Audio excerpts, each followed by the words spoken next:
This is part 3 of sinusoidal steady-state analysis, where we're going to build on the solving of the basic RLC circuit that we did in the last two videos. In the last video, we used the form of the exponential form of the complex number that represents the sinusoid that is driving the circuit, and that was useful for solving the circuit. It made it a little bit easier. But the real power of these phasors, i.e. the description of a sinusoid in the frequency domain represented by a magnitude or an amplitude and a phase angle. So the real power of this lies in the fact that we can end up deriving algebraic relationships between voltage and current for all of our elements, not just our resistors with Ohm's law, but every element, including the inductors and the capacitors. So this is for frequency domain representations only, not in the time domain. It's very important. So to describe what I mean, let's start with resistors because that's the simplest form. So we know that the VI relationship for resistors in the time domain is what we call Ohm's law. So that's V equals I times R. So if we convert this to frequency domain, we're taking the voltage phasor.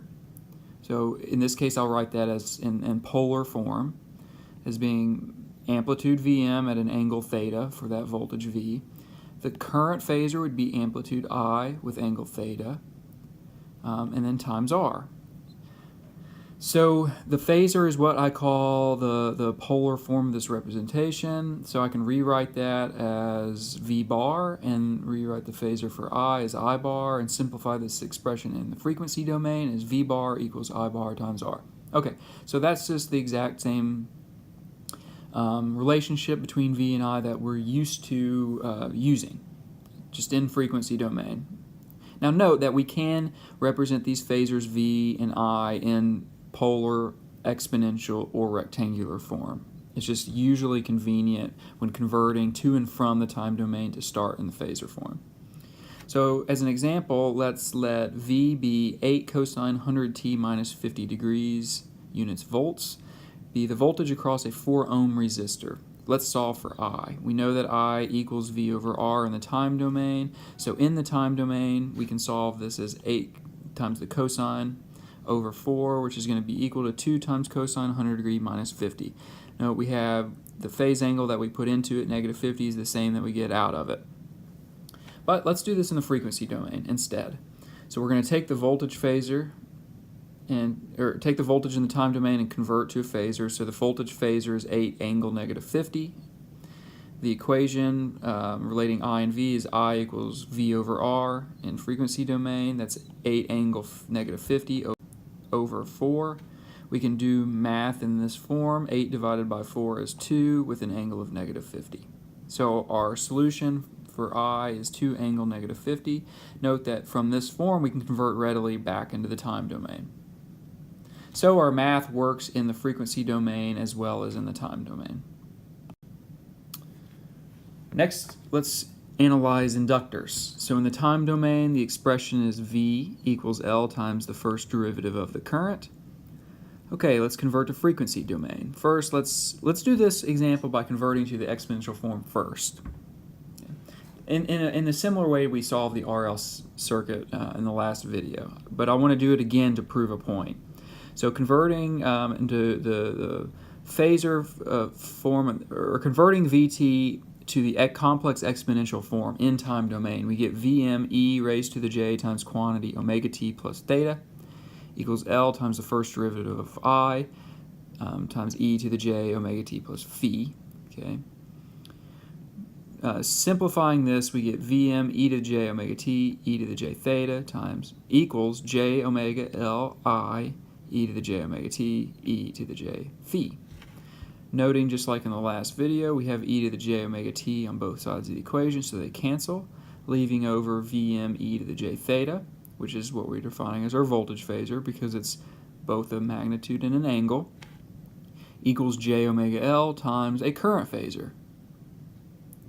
So rewriting that with our simple abbreviation for phasors, we get V bar equals j omega L times I bar. Okay. This is a basic algebraic relationship now. A couple things to note about this real quick. If we look at the complex plane, again, real axis on the x-axis, the imaginary plane on the y-axis, we can think of this as the 0 degree or 360 degree shift. The imaginary here is the 90 degree, which is also what we call j, and negative j is down here. So if we plot, let's assume I bar is purely real. Okay, if that's the case, we can plot I bar right here in the red vector with 0 degree phase shift. Therefore, the V, the voltage phasor, is going to be j omega L times I. So we see that there's a j that shows up in the voltage phasor. That would be plotted here in the blue. So note that the phase shifts of the voltage phasor and the current phasors are different, but note that they're exactly 90 degrees different from one another.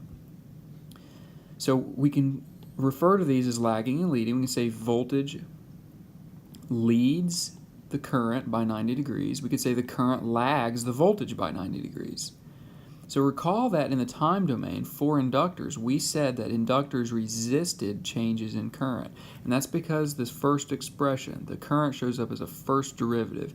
Therefore, we don't like instantaneous changes in current because it requires an infinite amount of energy. Okay. So anytime we have a voltage, the current is actually going to lag behind it in phase. It takes some time because of this differential relationship for the current to catch up. So that's why we always say the current lags the voltage by 90 degrees for inductors. Let's do an example of an inductor. We'll take the same voltage source, 8 cosine 100t minus 50 degrees. Volts be the voltage across, in this case, a 4 Henry inductor. Let's find the current. Converting to the phasor in the frequency domain, the voltage phasor is 8 angle negative 50. Our IV relationship is V equals j omega L times I. Therefore, I is just V bar over j omega L. That's 8 angle negative 50 over j 100 times 4. Doing a little simplification, I get negative j. So 1 over j is the same thing as negative j. 8 over 100 over 4 is 0.2, and then that's angle negative 50. Note we've got polar and rectangular forms of an expression here. We need to get them all into the same form. Negative j is the same thing in polar form as 1 angle negative 90. So this expression simplifies to 0.2 times an angle of negative 50 plus an angle of negative 90. That is this equates to 0.2 with an angle of negative 140 degrees. That's our final solution in polar form. So therefore we can convert to time domain by taking the real part of that, taking the magnitude of 0.2 times the cosine 100t minus the angle, which is the negative 140. And finally, let's examine capacitors. So in the time domain, we get I equals C times the first derivative of voltage with respect to time. Writing that in complex exponential form, just like we did in the last example, and expanding, we note again that the e to the j omega t's cancel out. In other words, we converted to frequency domain. We're left over with I e to the j theta, which is our current phasor, equals j omega c times the voltage phasor. In other words, I bar equals j omega c v bar. Rewriting and solving for v bar equals 1 over j omega c times I. Again, just an algebraic relationship between v and I. And again, we can plot this on the complex plane to understand that difference. If we assume, again, I is purely real and can be drawn on the real axes here, then V is going to be a negative 90 degree shift, so it's going to be drawn on the negative imaginary axis here. And we can say that I, in this case, leads V by 90, or V lags I by 90 degrees. So this is the opposite of the case for the inductors. And recall, again, that we say capacitors resist changes in voltage, again, because of this derivative relationship that shows up in our time domain expression. But the important thing to note is that the capacitor always causes a 90 degree phase shift like inductors do. It's just the phase shift is the inverse of the case for the inductors. We get a negative shift from current to voltage rather than a positive shift. And finally, let's do an example. Again, letting V being the same time domain voltage source, but across a 4 millifarad capacitor in this case. So our IV relationship is I equals J omega C times V. Subbing in, we get J times 100 times 4 milli times our voltage phasor. And that works out to be J times 3.2 at an angle of negative 50. Again, now J is the same thing converted from rectangular to polar form as 1 angle 90. So we get 3.2 times 1 times an angle of 90 minus 50 degrees, or in other words, 3.2 angle 40 degrees. In the frequency domain, the time domain would be taking the real part of that solution, which would be 3.2 cosine 100t plus 40 degrees. A couple things to note to close this out. In doing this math, we always need to either convert every number to polar form or every number to rectangular form. So make a note of that, okay? We can't simplify this particular solution that I'm highlighting in red until we can make that conversion. And in this case, I just converted the rectangular part of that solution to polar form and did the math in the polar domain. It doesn't matter what you do, just convert to one form or the other, and it really depends on which algebra is going to be a little bit easier.